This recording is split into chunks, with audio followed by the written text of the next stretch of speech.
मंदिरों की दीवारों पर उकेरी गई आकृतियां और हजारों साल पुराने पुराण, क्या ये सब सिर्फ हमारे पूर्वजों की कल्पना थी या फिर ये किसी भूले बिसरे विज्ञान के आखिरी सबूत हैं? एक ऐसा विज्ञान जो शायद आज की तकनीक से भी कहीं ज्यादा आगे था। तो चलिए आज हमारे साथ इतिहास, विज्ञान और पौराणिक कथाओं के बीच के इस अदृश्य पुल को पार करने के लिए तैयार हो जाइए। यही वो सवाल है जो हमारी आज के इस पूरी खोज को एक नई दिशा देगा। जरा सोचिए, अगर हम आज के मॉडर्न साइंस, खासकर जेनेटिक्स की नई नई टेक्नोलॉजी के चश्मे से इन हजारों साल पुरानी कहानियों को फिर से पढ़ें तो क्या होगा? जो जवाब हमें मिल सकते हैं वो शायद ब्रह्मांड और हमारे अपने वजूद के बारे में हमारी पूरी सोच को हमेशा के लिए बदल कर रखते हैं। इंसान और जानवर के मिले जुले रूपों की ये कल्पना सिर्फ भारत तक ही सीमित नहीं है, ये तो पूरी दुनिया में फैली हुई है। हिंदू पुराणों में नरसिंह से लेकर ग्रीक कहानियों में सेंटोर और मिस्र में स्फिंक्स तक, ये एक ऐसी ग्लोबल पहेली है जो सोचने पर मजबूर करती है कि आखिर क्यों। सबसे बड़ा सवाल ही यही है, हजारों साल पहले जब दुनिया की बड़ी बड़ी सभ्यताएं एक दूसरे से बिल्कुल कटी हुई थीं, तब उन सब ने एक जैसे हाइब्रिड जीवों की कल्पना कैसे कर ली? क्या ये सिर्फ एक इत्तेफाक था या इसके पीछे कोई गहरा ऐतिहासिक सच छुपा हुआ है? देखिए, ये सिर्फ कल्पना नहीं है, बल्कि एक बहुत ही क्रांतिकारी थियरी की नींव है। ये थियरी कहती है कि नरसिंह शायद जेनेटिक स्प्लाइसिंग का एक परफेक्ट एग्जाम्पल थे। वानर कोई साधारण बंदर नहीं, बल्कि एक अलग होमिनिड यानी मानव जैसी प्रजाति थे। और गरुड़, वो शायद एडवांस्ड एरोडायनामिक्स की समझ का एक सिंबल थे। आइए एक एक करके इन दावों की पड़ताल करते हैं। तो हमारी जांच शुरू होती है रामायण से और वानरों के इस दिलचस्प केस से। हम अक्सर उन्हें सिर्फ बंदर मानकर कहानी पढ़ लेते हैं, लेकिन वाल्मीकि रामायण का जो जिक्र है वो एक बिल्कुल अलग और कहीं ज्यादा हैरान करने वाली तस्वीर दिखाता है। जरा सोचकर देखिए, ये सिर्फ पेड़ों पर कूदने वाले जानवर नहीं थे। उनके पास अपनी भाषा थी, वे मुश्किल हथियार इस्तेमाल करते थे और उन्होंने किष्किंधा जैसे शानदार शहर बसाए थे जिनका अपना एक पूरा सिस्टम, एक एडमिनिस्ट्रेशन था। और राम सेतु जैसा इंजीनियरिंग का चमत्कार, क्या यह साधारण जानवरों के बस की बात थी? बिल्कुल नहीं। तो यहां पर सोर्स की मेन थ्योरी सामने आती है। क्या वानर एक पैरेलल ह्यूमन स्पीशीज थे, एक ऐसी प्रजाति जिनमें जानवरों जैसी शारीरिक ताकत तो थी, लेकिन बुद्धि इंसानों के बराबर या शायद उनसे भी ज्यादा थी? ये सिर्फ कोई कहानी नहीं, बल्कि एक रोमांचक बायोलॉजिकल पॉसिबिलिटी हो सकती है। और अब हम आते हैं सबसे बड़े रहस्य पर, नरसिंह अवतार। अगर हम हिरण्यकशिपु की कहानी को एक कहानी की तरह नहीं, बल्कि एक साइंटिफिक प्रॉब्लम के तौर पर देखें, तो नरसिंह उसका परफेक्ट सॉल्यूशन थे। हिरण्यकशिपु ने जो वरदान मांगा था वो अमरता का एक ऐसा किला था जिसे तोड़ना लगभग नामुमकिन था। ये सिर्फ एक वरदान नहीं था, ये बायोलॉजिकल और फिजिकल पैरामीटर्स की एक बहुत कॉम्प्लेक्स लिस्ट थी। उसे ना कोई इंसान मार सकता था, ना जानवर, ना धरती पर, ना हवा में, ना दिन में, ना रात में, और ना ही किसी भी तरह के हथियार से।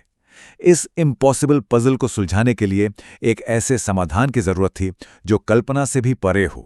और नरसिंह का रूप ठीक यही था, एक पर्पस बिल्ट बायोलॉजिकल वेपन, एक ऐसा हाइब्रिड जीव जिसे खास तौर पर हिरण्यकशिपु की हर एक शर्त को तोड़ने के लिए ही डिजाइन किया गया था। वो ना इंसान था, न जानवर। उसने देहली पर मारा जो न धरती थी न हवा, समय था गोधूली, न दिन न रात।